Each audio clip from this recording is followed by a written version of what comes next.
உங்களுடனான சந்திப்பு குறித்த கேள்விக்கு வைகை செல்வன் என்ன சொல்லியிருக்காருன்னா, திமுக கூட்டணியில ஓட்டை விழுந்துருச்சு, அதை தான் இப்போதைக்கு சொல்ல முடியும், போக போக நடக்கிறத பாருங்க அப்படின்னு பேசியிருக்காரு. இது உங்களுடைய அந்த சந்திப்பு, அவருடனான சந்திப்பு குறித்து நீங்க சொல்ற வரைக்கும் அவர் எப்படி சொல்றாரு?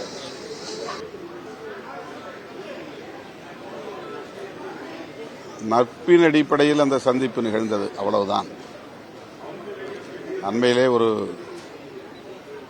நிகழ்வில் நாங்கள் பங்கேற்கக்கூடிய ஒரு வாய்ப்பு அமைந்தது.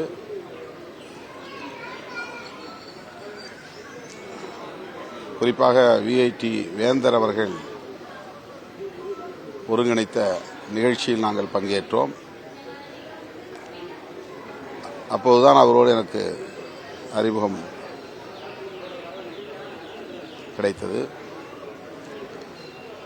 அதன் பின்னர் திருச்சிராப்பள்ளியிலே நாங்கள் மதசார்பின்மை காப்போம் பேரணி நடத்திய சூழலில் அங்கே ஒரு தனியார் விடுதியில் தங்கியிருந்தோம். அவரும் பக்கத்து அறையிலே தங்கியிருந்தார்.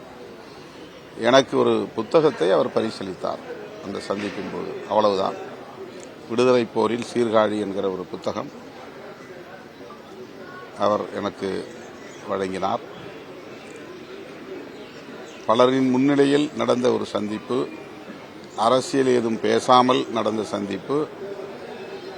அவர் இலக்கிய தளத்தில் என்ன செய்து வருகிறார் என்பது குறித்து என்னிடத்திலே மகிழ்ச்சியோடு பகிர்ந்து கொண்ட ஒரு தருணம், அவ்வளவுதான்.